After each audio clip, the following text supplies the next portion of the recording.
একজন প্রশ্ন করেছেন, ইরান আমেরিকা যুদ্ধে ইরানের পাশে কোনো মুসলিম রাষ্ট্র এগিয়ে আসছে না, বরং আরব দেশগুলো ঘাঁটি ব্যবহার করে আমেরিকা ইরানে যুদ্ধ পরিচালনা করছে।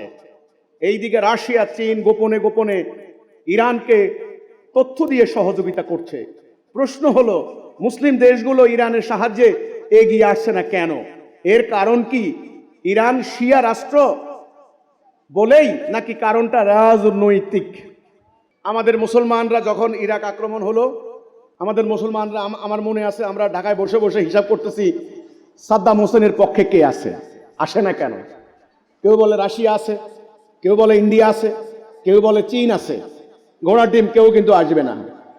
এবার দেখেন, ইরান যখন হামলা করলো সবাই বসে আছে, আরে ইরানের পক্ষে পুতিন আছে, রাশিয়া আছে। রাশিয়া আসছে? আরে ইরানের পক্ষে চীন আছে। চীন কি ইরানকে রক্ষা করবে? ওদের ঠেকা লাগে নাই, ওরা করবে না।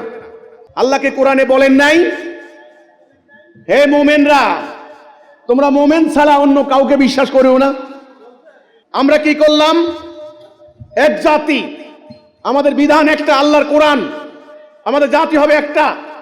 আমরা এই চেতনার রশি কেটে দিয়ে ওই ব্রিটিশদের পরামর্শে তারা পরিকল্পিতভাবে আমাদের এই বিরাট ভূখণ্ডকে তারা টুকরো টুকরো করে তারা ভাগ করে দিয়েছে। এটার নাম কি? জাতিরাষ্ট্র, নেশন স্টেট।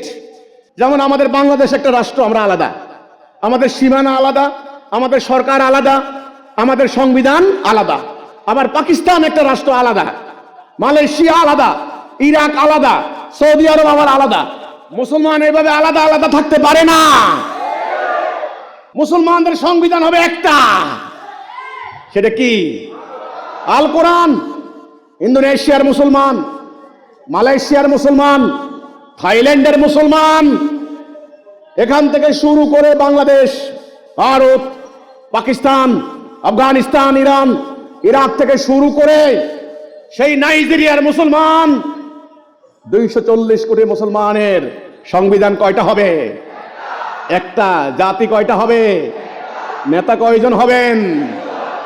তবেই ইরানে হামলা হলে সারা দুনিয়ার মুসলমান পঙ্গপালের মতো ছুটে আসতো। এখন আসবে না। এখন আমাদের জাতীয় পরিচয়, আমরা আর মুসলিম নাই।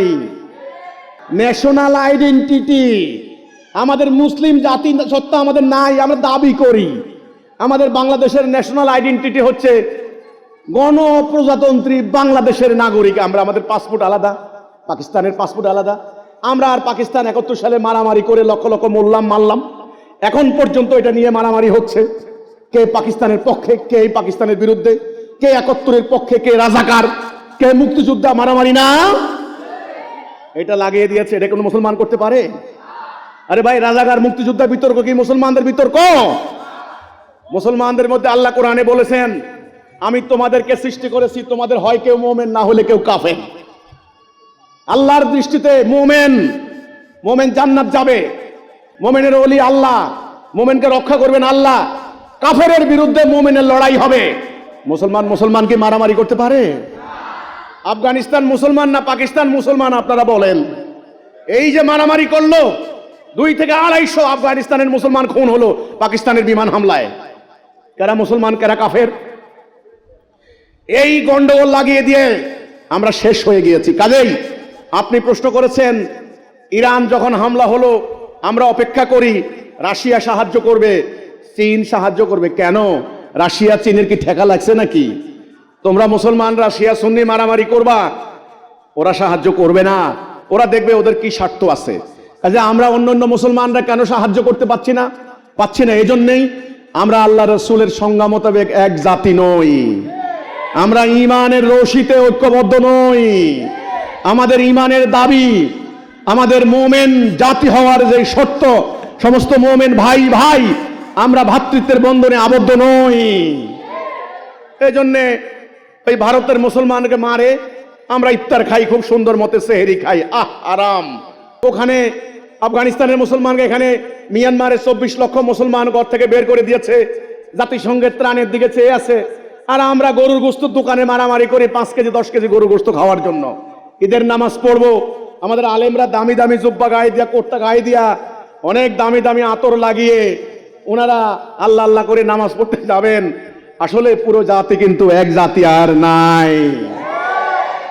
ইরান নয় কেবল, আগামী দিন যদি বাংলাদেশের উপরে একইভাবে হামলা হয়, মিসাইল হামলা হবে। কেন হবে জানেন? আমি লিখে দিলাম, এই যে আমেরিকার সঙ্গে চুক্তি করছে না, এটার নাম গোপন চুক্তি। কি হয়েছে আপনারা জানেনও না মিয়া, নির্বাচনের 3 দিন আগে চুক্তি করে দিয়ে গেছে ওই বেটা। এখন যদি জনাব তারেক রহমান যদি বলে আমি এই চুক্তি মানি না, এই চুক্তি মানতে গেলে আমার দেশের ব্যবসা বাণিজ্য ধ্বংস হয়ে যাবে, আমরা গরিব হয়ে যাব, আমরা অন্যদের উপরে নির্ভরশীল হয়ে যাব। এই দেখেন, গাড়ি নাই, তেল নাই, মানুষ বসে আছে তেলের জন্য মারামারি করে। আমার সুবিধা যেখান থেকে তেল আনবো, এটার নাম অর্থনৈতিক সভরেন্টি। আমি এখন রাশিয়া থেকে তেল আনতে গেছি, আমেরিকার কথা হলো আমার অনুমতি ছাড়া তেল কিনতে পারবা না। তাহলে আমাদের সরকার কি সার্বভৌম? পার্লামেন্ট কি সার্বভৌম? এই দেশটাকে সার্বভৌম বলতে পারেন? নাই, ওরে চলে গেছে অলরেডি। এখন যদি এই সরকার বলে তোমাদের চুক্তি মানি না, তারপরে দেখেন কাকে বলে, দেখেন না কি হয়। এই জন্যে তাড়াতাড়ি যদি পারেন ইমানে ঐক্যবদ্ধ হন, নাইলে ইজ্জত, সম্মান, মাটি, সম্পদ কিছুই থাকবে না।